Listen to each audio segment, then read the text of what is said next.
Good morning to all of you students. आप सभी का स्वागत है स्टूडेंट्स। आज के इस वीडियो में हम शुरू करेंगे एक्सरसाइज 10.3 और उसमें तीन जो थ्योरम्स हैं वो आपकी यूज होंगी। सबसे पहले 10.3 थ्योरम 10.3, अगर किसी भी सर्कल में, थ्योरम 10.3 क्या कहती है,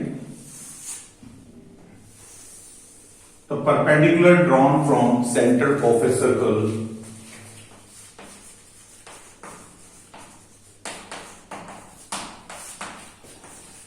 the perpendicular drawn to the center of a circle to a chord, to the chord, then it bisects the chord.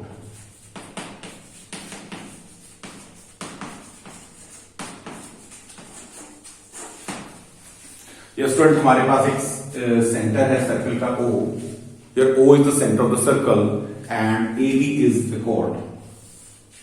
AB कोई chord है। अगर मान लीजिए हम सेंटर से परपेंडिकुलर डालते हैं, perpendicular drawn from centre to a chord of a circle, then it bisect the chord।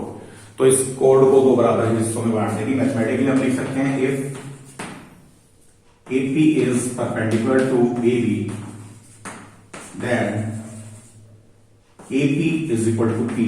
दो हिस्से हो गए chord के, it divides the chord into two equal parts। Next है 10.4, the line drawn through the center, the line drawn through the center of a circle to bisect a chord।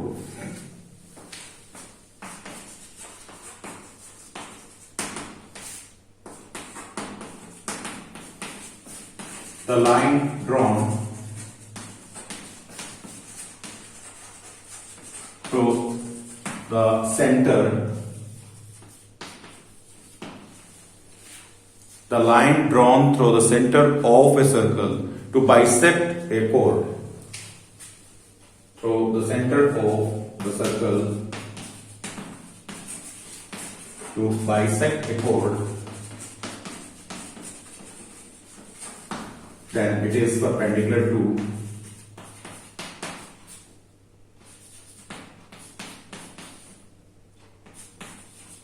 the chord। बिल्कुल इसका converse है। अगर हम centre से कोई line draw करते हैं, if we draw a line through the centre O AB chord के ऊपर और वो उसके दो बराबर पार्ट्स कर देती है। अभी बिल्कुल कन्वर्स है उसका, देखिए हियर ओपी लाइन हमने ड्रॉ की सेंटर से, विच डिवाइड्स या which bisects AB। If AP is equal to PB, then mathematically हम इसको लिख सकते हैं कि आपका OP जो है वो परपेंडिकुलर होगा AB के ऊपर। यानी कभी भी अगर आप सेंटर से कोई लाइन ड्रॉ कर दें और उसने कॉर्ड को दो बराबर भागों में बांट दिया, तो हम कहेंगे वो उसके ऊपर परपेंडिकुलर होगी। Therefore, OP is perpendicular to AB। Next है 10.5, there is one and only one circle passing through the three non-collinear points।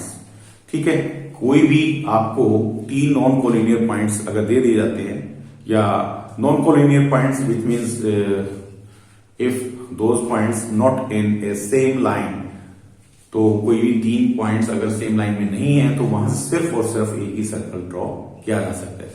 तो इन्हीं पे बेस्ड है स्टूडेंट्स अगली आपकी जो एक्सरसाइज है 10.3। Now we solve question number 1 of exercise 10.3. Draw different pair of circles। Students, draw different pair of circles। How many points does each pair have a common? What is the maximum number of points common? हमें तीन pair लेने students. पहला pair अगर हम लेते हैं तो देखिए आप, यानी दो पेयर लेने सर्कल्स के। Here these are the two pairs of the circles and these circles have no common point। तो इनमें कोई भी पॉइंट कॉमन नहीं है।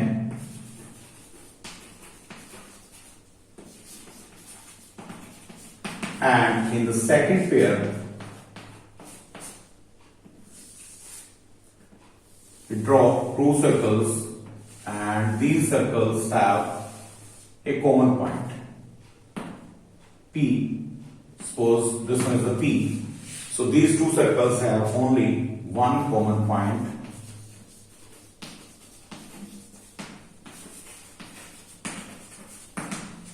And in third case, we draw pair of circles, and in these two circles, we have two common points because these two circles intersect each other at two distinct points.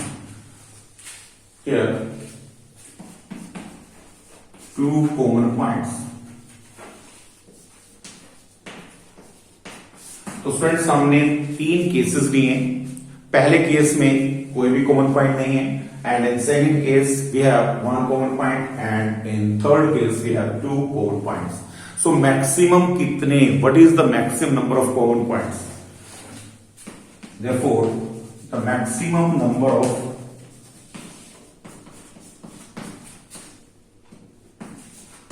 Common points, अगर दो circles हम लेते हैं, pair लेते हैं, तो उसका answer आएगा 2. दो कॉमन पॉइंट हो सकते हैं maximum when we take the pair of circles. ठीक है, दो सर्कल्स मैक्सिमम दो पॉइंट्स पे इंटरसेक्ट कर सकते हैं. Next we solve its second problem. Yes students, now we solve it second question. Suppose you are given a circle. आपको एक सर्कल दिया गया है. Give a construction to find its center, and you have to find its center. How you can find its center? Students देखिए, इसमें हमने एक circle हमें दिया गया है. Using Bengal, we can draw a circle whose center is not given to us. तो अभी उसका सेंटर निकालने के लिए देखिए 10 पॉइंट आपने 5 जो थ्योरम थी उसमें हमें कहा गया था 3 नॉन कोलिनियर पॉइंट से यस एक ही सर्कल हम ड्रॉ कर सकते हैं. तो हमारे पास हमें 3 पॉइंट्स लेने हैं, नॉन कोलिनियर पॉइंट्स लेने हैं, कोई भी जो सर्कल के ऊपर लाई करते हैं. Suppose A, B and C, these are 3 points lie on the circle. Let A, B and C are 3 points lie on the circle.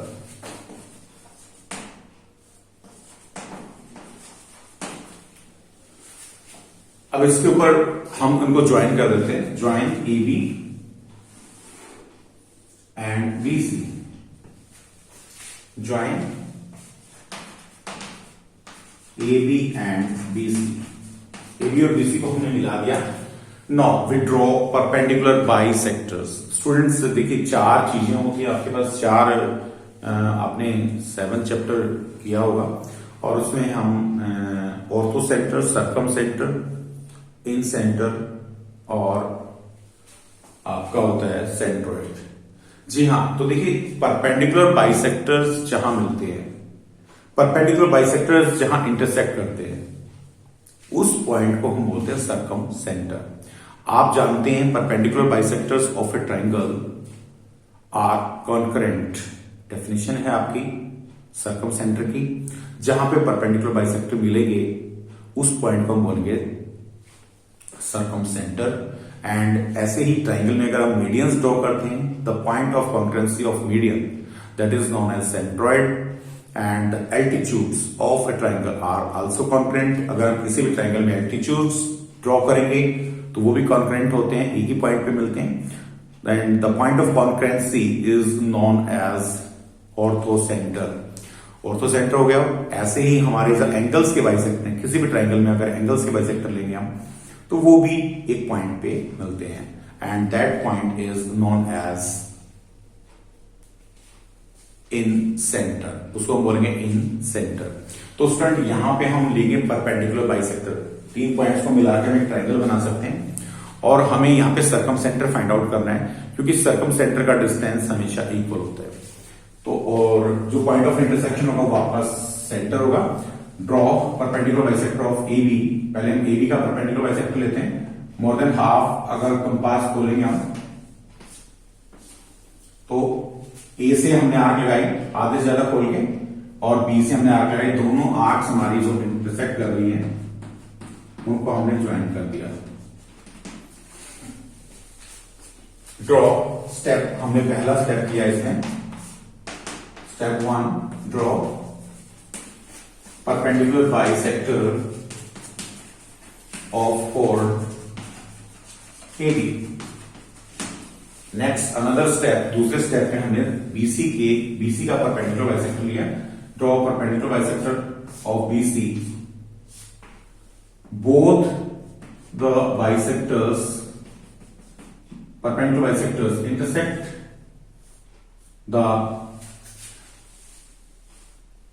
the point of intersection of these two perpendicular bisectors is known as circumcenter. So this is the center of the circle. Step 2 में हमने draw perpendicular bisector of chord BC। BC chord का perpendicular bisector हमने draw किया है। And step 3 the point of intersection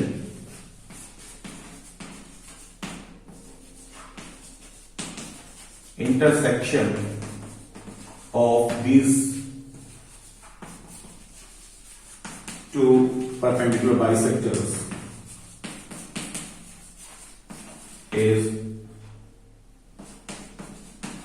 known as circumcenter।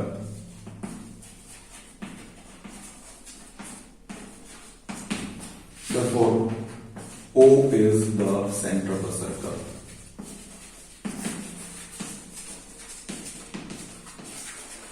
देखिए जहां पे perpendicular bisectors दोनों को एक दूसरे को काटते हैं तो वो आपका सेंटर होगा। तो कभी भी अगर आपको सेंटर नहीं दे रखा है किसी भी सर्कल का, हम कोई भी 3 पॉइंट्स लेंगे, उसके ऊपर हम 2 कोड लेंगे और उनका परपेंडिकुलर बाइसेक्टर ड्रॉ करेंगे। And the point of intersection of these 2 perpendicular bisectors will be its centre. तो ये आपका सेंटर हमारा आ गया है। तीसरा अगर हम ड्रॉ करते हैं तो तीसरे का भी परपेंडिकुलर बाइसेक्टर ड्रॉ करेंगे स्टूडेंट्स, वो तीनों ही एक ही पॉइंट में से जाएंगे। तो मैंने कहा था perpendicular bisectors of triangle are concurrent. Concurrent का मतलब होता है it means these 3 passes through the same point, and the point of concurrency is known as the circumcenter. So friends, now we solve its third question.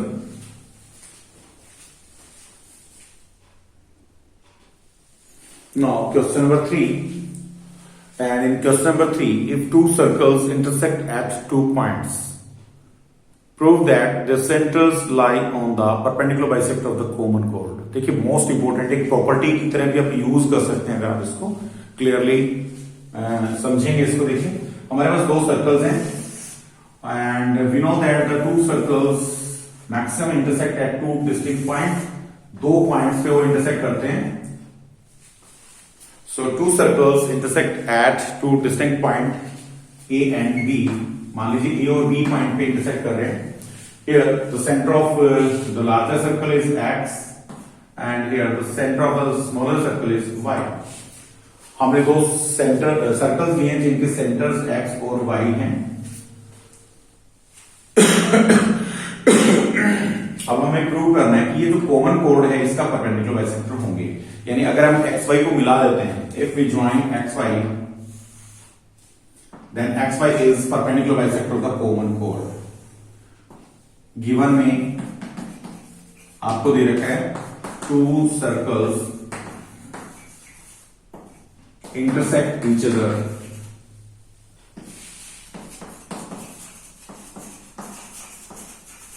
Eight A and B. 2 circles हैं जो एक दूसरे को ए और B पे intersect करते हैं। Next हमें क्या प्रूव करना है? हमें प्रूव करना है कि इनको मिलाने वाली जो लाइन है, the line segment joining the centres of the circle is perpendicular bisector of the common code. तो देखिए ये अगर हम दोनों को ज्वाइन कर देते हैं, xy is perpendicular bisector of common कोड ए बी, तो ए बी कॉमन कॉर्ड होगी और उसका परपेंडिकुलर बाइसेक्टर होगा। तो स्टूडेंट सबसे पहले हम इनको कॉन्ग्रुएंट प्रूव कर देते हैं, और कॉन्ग्रुएंट प्रूव करने के लिए सबसे इनको ज्वाइन करेंगे हम, ज्वाइन कंस्ट्रक्शन करेंगे हम, join B x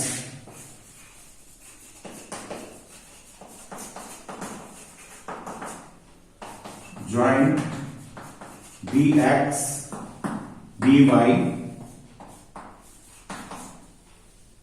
A X and A Y, इनको मिला दीजिए आप। तो अभी देखिए इसको हमें दिखाना है कि दोनों पी पॉइंट पे इंटरसेक्ट कर रहे हैं, तो पी को आप लोग दिखाओगे कि ये पी जो है मिड पॉइंट है ए बी का, और एंगल को हम 90 डिग्री प्रूव कर देंगे, तो ये परपेंडिकुलर बाइसेक्टर हो जाएगा हमारा। उसके लिए हम इसको कॉन्ग्रुएंट करेंगे। देखिए ट्राइंगल्स हम ले रहे हैं, सबसे पहले हम लेंगे triangle A B X Y, in triangle B X Y and A X Y, triangle B X Y. इन दोनों ट्राइंगल्स में स्टूडेंट्स ए बी एक्स जो है वो इक्वल है ए एक्स के, एंड बी वाई जो है वो बराबर है ए वाई के, एंड एक्स वाई इक्वल है एक्स वाई के। Radius of same circle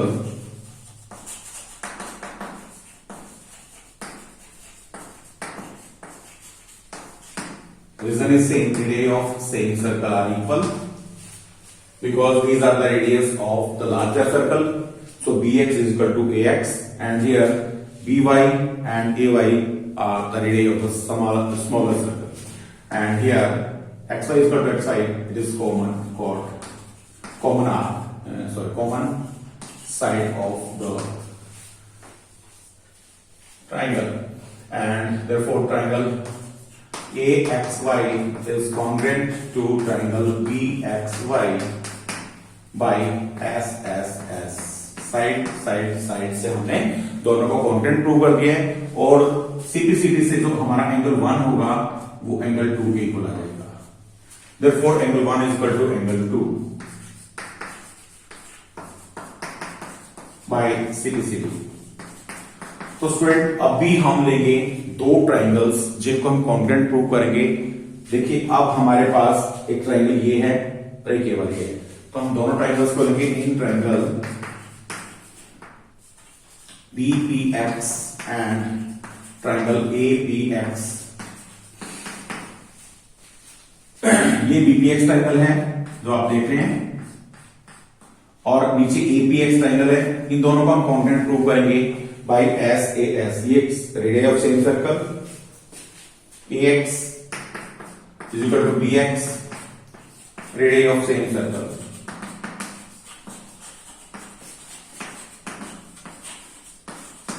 and angle 1 is equal to angle 2 proved above. हम प्रूव कर चुके हैं सीपीसीटी में। अभी ये हमने प्रूव किया था कि एंगल 1 और 2 बराबर हैं, तो यहां से हमने निकाल लिया angle 2 is equal to angle 1 and PX is equal to PX. It is common side, common arc है, ये दोनों ट्राइंगल्स में है। therefore दो ट्राइंगल्स होंगी, triangle APX is congruent to triangle BPX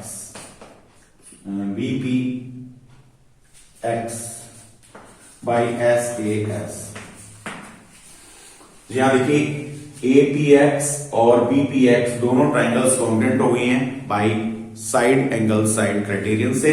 अगर दोनों ट्राइंगल्स कॉन्ग्रुएंट हो गई हैं तो सीपीसीटी से हमारे पास आ जाएगा therefore BP is equal to AP by CPCT. ऐसे ही अगर मान लीजिए ये एंगल 3 ले लेते हैं हम, this one is 3 and it is angle 4, so angle 3 is equal to angle 4, ये भी सीपीसीटी से हो जाएगा हमारा। Also 3 + 4 is equal to 180 degree, straight line है, AB is a straight line, so 3 angle और 4 एंगल दोनों का सम जो होगा 180 डिग्री होगा।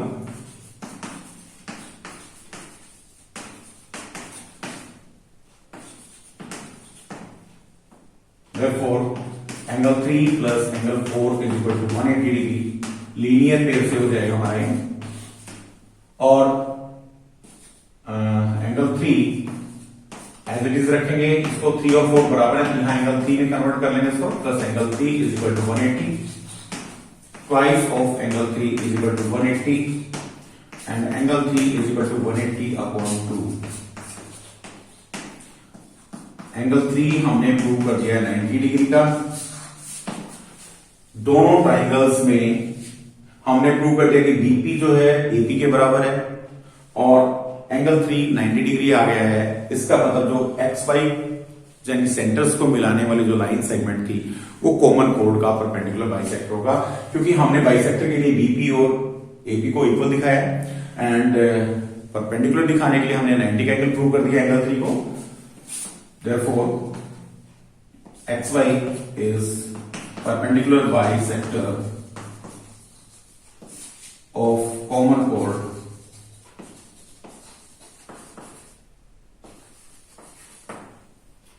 AB.